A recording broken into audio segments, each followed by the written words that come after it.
Banyak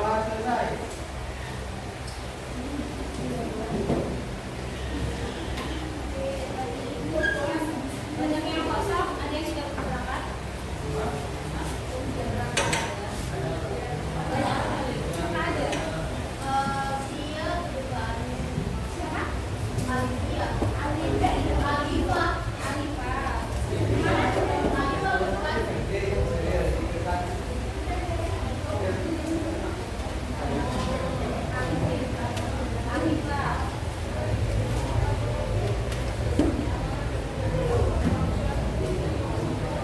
Kemana tadi?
Hari ini kita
Dian, Fahri, sama Miriam.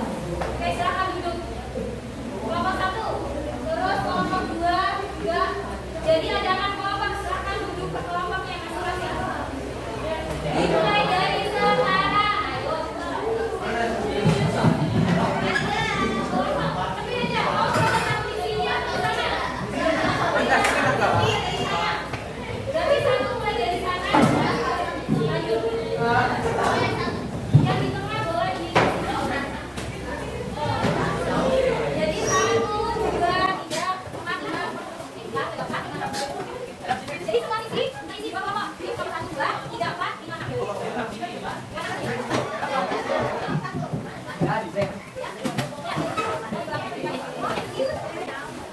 Tidak dapat isi di tengah.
Desinfeksi dalam air kolam.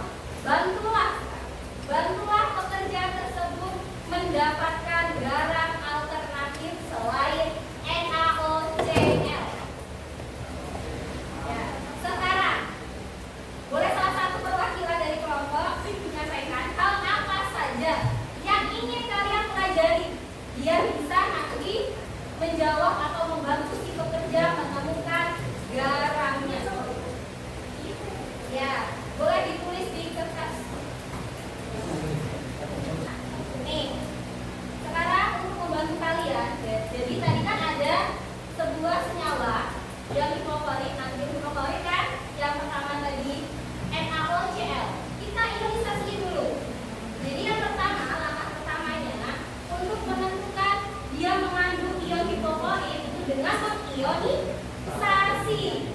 Jadi NaOCl kita ionisasi dulu. Na plus ClO bromid. Sekarang reaksi hidrolisisnya, dia keluar itu direaksi sama air. Jadi kita ambil Na plus itu adalah ion dari asam kelas. Jadi dia kalau direaksi sama air, dia tidak akan terhidrolisis. Jadi semuanya kayak ini, tidak terhidrolisis. Ada tanda sih? Tidak ada silang. Dari sini beda sini maksudnya ada dua. Dari sini di tanda tangannya, artinya dia tidak terhidrolisis. Kenapa? Karena biasanya yang kuat-kuat itu akan lebih dia suka untuk menjadi ionnya. Jadi dia kalau berpasangan sama yang lain itu dia suka. Jadi dia lebih suka di dalam air dalam ion. Makanya dia tidak terhidrolisis, tidak bisa mengetes air. Tapi beda sama yang ClO. Dia ada berasal dari sebuah apa omid? Asam. Dari asam lemak. Dia bisa terhidrolisis air atau hidrolisis air. Dia akan berbentuk apa? Air hitam sejuk. Dia akan plus kolamin kan? Yang berasal sama yang ini yang mana? Apa sama kolamin? Yang apa? Oke. Berarti dia jadinya apa? Yang ClO ada. Plus masih ada yang apa? Iya. Jadi nanti kalian akan membantu dengan ada beberapa garam. Nanti bisa mungkin itu alternatifnya dengan cara dia sama-sama mengandung ClO-in. Ini satu. Sama-sama mengandung kalau diresi sama H2O, dia akan mengandung kolamin. Ini yang menentukan dia sifatnya basa. Makanya garam dari NaClO tadi itu adalah basa. Karena dia mengandung borak api. Jadi ada dua. Jadi yang pertama, dia dalamnya harus mengandung ada ion Cl unik. Yang kedua, harus ada OH-. Ada dua juga. Ini yang baru kali. Sekarang. Nih, ada sebuah dua garam. Kira-kira dari dua garam tersebut manakah yang lebih cocok digunakan untuk alternatif dari NaOCl? Jadi yang pertama, kita tadi tentuin apa? Ionisasi dulu dari yang nomor 1 sama nomor 2. Boleh dicoba. Silahkan ditulis di bukunya. Berarti siap-siap tadi kelompok yang belum saya sebutin, silahkan jawab. Berarti kelompok 2, 3, yang 2, 4, dan 5. Bisa kan ionisasi? Bisa nggak ini bentuknya?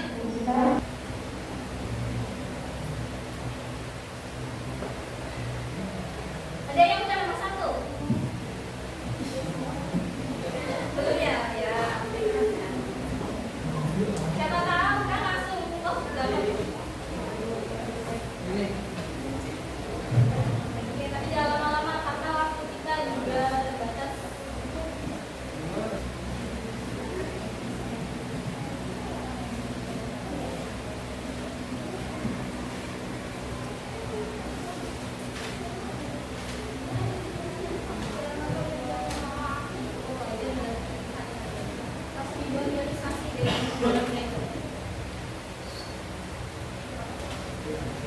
Ion yang ada di tabel itu nggak usah dicatat dulu. Sekarang kerjain yang nomor 1 sama 2 itu. Ionisasiin sama dicoba dulu. Coba itu dari CaClO2. Berarti kan tadi yang benar bukan dia selalu positif. Jadi Ca makanya apa? Buatannya Ca berapa? Yang di atas. Ya, Ca berapa? Ca 2. Ca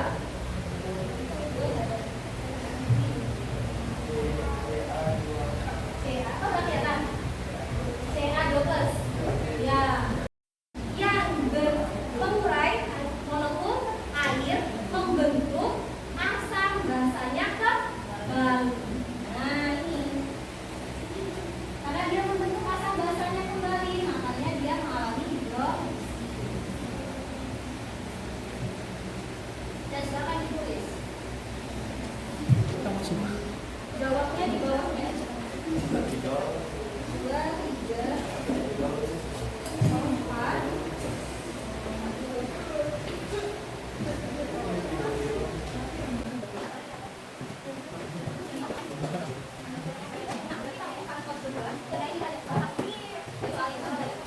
Jadi itu setiap kelompok, mereka ada 3 soal. Kalian kan jumlahnya ada 6. Dan orang berarti 2 orang itu menjadi 1 soal. Jadi nanti ditulis, jawabannya harus dipertahan. Ditulis juga siapa yang jawab. Jadi yang tanyain cara jawabnya. Kemudian kelompok yang tidak 6, berarti ada gambarnya. Berarti kalau yang jumlah kelompoknya 8, kalian jawab aja 2 soal. Terserah mau supaya mana. Kelompok 1 kan itu pasti 3 kan? 3 soal. Ada kan AB soalnya, ada anaknya. Nah kalian, karena cuma berempat, jadi kalian kerjain 2 soal aja. Soalnya mana terserah. Ya nama pokoknya. Untuk yang kerjain siapa yang juga itu di situ. Jadi 1 soal itu tugasnya adalah 2 orang itu. Oke, kalian paham? Berarti kelompok 2 juga cuma jadi 2, kelompok 5 juga cuma jadi 2. Paham? Nah, jadi 1 soal dia menjadi 2 orang. Jadi kalian akan diskusi sama punya 2 orang itu untuk jawab soalnya. Terus siapa yang menjawab ditulis di kertas itu. Jadi boleh nanti kalian tulis di kertas, ditempel di kertas yang bagi. Ini untuk bantu kalian jawab. Ya itu. Kalian berangkat atau gitu. Daripada mungkin saya nyata. Jadi mending aja 2